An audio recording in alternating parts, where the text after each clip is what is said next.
इस क्वेश्चन में जी कह रहे हैं कि आपने रेजिस्टर आर की वैल्यू निकालनी है और इन्होंने गैल्वेनोमीटर रीडिंग ज़ीरो दी हुई है। इसका मतलब है कि यहाँ पे पोटेंशियल और यहाँ पे पोटेंशियल सेम होगा, यानी V A and V B जो है वो सेम है।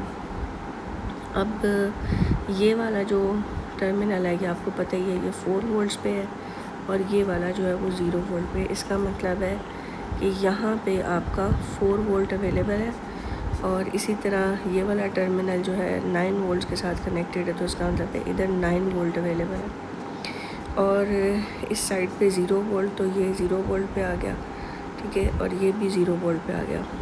अब हमने सबसे पहले हम एक काम करते हैं कि ये देख लेते हैं कि ये जो दो रेजिस्टर्स लगे हुए हैं, ये 4 वोल्ट के सामने लगे हुए हैं, तो 4 वोल्ट जो है वो इनके ऊपर डिवाइड हो रहा है। तो हम ऐसा करते हैं कि पहले वी ए की वैल्यू मालूम कर लेते हैं। हम ये क्यों कर रहे हैं ऐसा, क्योंकि हमें बेसिकली आर के अक्रॉस पोटेंशियल और आर में से पास करने वाला करंट चाहिए, ताकि हम V equal to I R लगा के आर की वैल्यू निकाल लें। अब यूँ है कि हम ऐसा कर लेते हैं कि जी हम देख रहे हैं कि 9 और 3 जो है वो मिलके 12 बने, तो 12 ओहम के क्रॉस अगर 4 वोल्ट ड्रॉप हो रहा है तो 3 ओहम के क्रॉस कितना ड्रॉप होगा, तो ये आ जाएगा 4/12 टाइम्स 3, तो ये 1 वोल्ट ड्रॉप होगा। इसका मतलब है यहाँ पे 1 वोल्ट अगर ड्रॉप हो गया तो 4 में से 1 ड्रॉप हो गया तो बाकी बचा 3। इसका मतलब है वी ए की वैल्यू 3 वोल्ट्स आ गई। और अगर वी ए पे 3 वोल्ट और इधर 0 वोल्ट है, इसका मतलब 9 ओहम वाले पे 3 वोल्ट ड्रॉप होगा। और आपको पता है कि वी ए और वी बी सेम है और इधर से ये 0 और ये 0 भी सेम है, तो 6 ओहम पर भी 3 वोल्ट ही ड्रॉप होगा।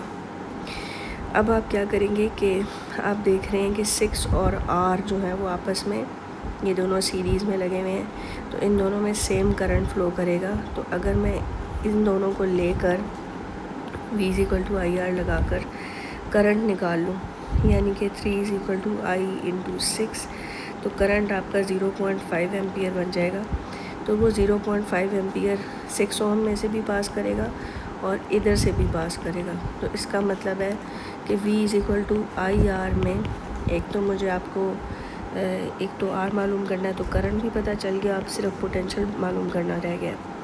तो अगर वी ए और वी बी बराबर हैं तो इसका मतलब वी बी जो है वो 3 वोल्ट्स है। तो ये अगर इधर 9 वोल्ट अपीयर हो रहा है तो ज़रूर इधर आर के क्रॉस कितना ड्रॉप हो रहा होगा कि 3 वोल्ट बच रहा है, आर के क्रॉस 6 वोल्ट ड्रॉप हो रहा होगा, तभी तो 3 वोल्ट बी पॉइंट पे बच रहा है। तो ये जी मसला हमारा हल हो गया। तो आप इसको सॉल्व कर लेंगे, 6 डिवाइड बाई 0.5, तो ये 12 आ जाएगा।